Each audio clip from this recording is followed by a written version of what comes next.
માર્ગથી તારી પાસે આવતો હતો ને ત્યારે રસ્તામાં મેં મારા પ્રભુ શ્રી રામનું સ્મરણ કર્યું.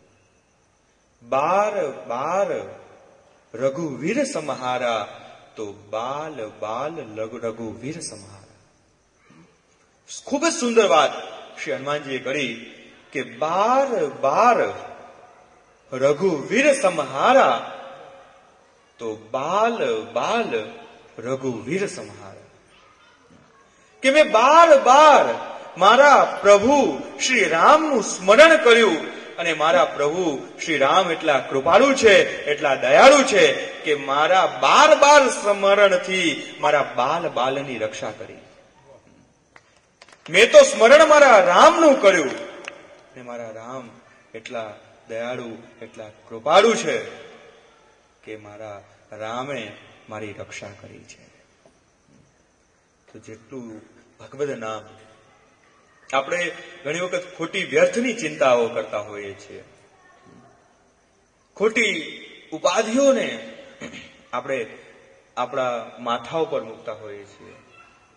પરંતુ એક વખત જે પણ હોય સમસ્યાઓ એ બસ પ્રભુના ચરણોમાં મૂકી દો.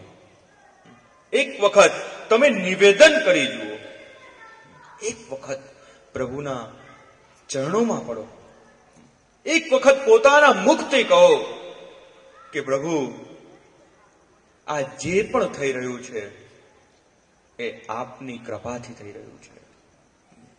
આ અહોભાવ પ્રત્યેક વ્યક્તિએ પોતાના પ્રભુના ચરણોમાં કરવો જોઈએ. પ્રત્યેક વ્યક્તિ દિવસ દરમિયાન આ વાતનો વિચાર કરવો જોઈએ કે જે પણ થઈ રહ્યું છે, હે ઈશ્વર, હે પ્રભુ, તારી કૃપાથી છે. આ જ આત્મનિવેદન છે, આ જ સમર્પણ છે અને આ જ બ્રહ્મ સંબંધ છે. બ્રહ્મ સંબંધ બીજું કશું જ નથી.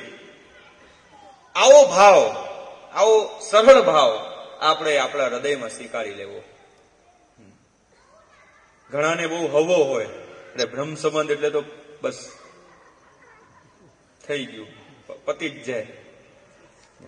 બ્રહ્મ સંબંધ તો એક બહુ ઉત્તમ વસ્તુ છે. એવા તમે એવા પાત્ર બનો છો, તમારામાં એવી ભગવતતા પ્રગટ થાય છે, એવી વૈષ્ણવતા આવે છે કે તમે પ્રભુની સેવા કરી શકો. એનાથી બીવો નહીં. ઘણા તો અમે જોઈએ છીએ કે લેતા બીતા હોય, ડર લાગે, અરે બ્રહ્મ સંબંધ ના લેવાય, એમને જેટલું થાય કરાય. બ્રહ્મ સંબંધ બસ એટલો જ ભાવ છે, સરળ.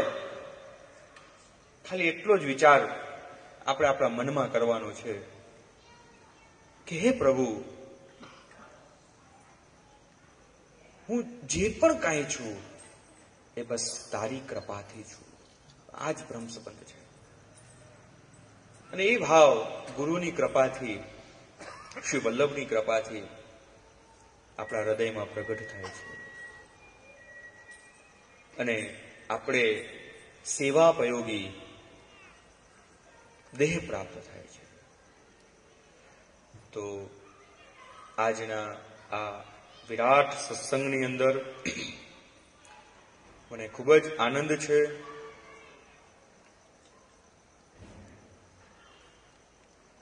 કે મારા જીતુભાઈએ એક સુંદર સુયોગ ફૂલફાગનો મનોરથ મોટા વરાછા ગોકુળિયું ગામ, અને આ ગોકુળિયા ગામની અંદર પણ પાછું કૃષ્ણ નગરીમાં, કૃષ્ણ નગરી એટલે કે ગોકુળ ની અંદર આપણે બધા ફૂલફાગ રમવા, હોળી રમવા, સ્થાન પણ એ જ છે, લીલા પણ એ જ છે. બસ આનંદ એનાથી, એના જેવો, એનાથી વિશેષ તો આપણે ન લઈ શકીએ, પણ એના જેવો જે તે સમયે સારસ્વત કલ્પની અંદર પ્રભુએ વ્રજભક્તો ગોપીજનો સાથે ફૂલફાગ હોળી ખેલ ખેલીને લીધો હતો, બસ એની કોઈક ઝલક જો આપણે લઈ લઈએ, આપણને મળી જાય તો આપણું જીવન ધન્ય બને. તમે બધા ખરેખર મોટા વરાછા વિસ્તારના ભાગ્યશાળી જીવો છો કે અહીંયા અવારનવાર આવા સુંદર આયોજનો તમને બધાને મળી રહ્યા છે. અને સોનામાં સુગંધ એવું પુષ્ટિધામ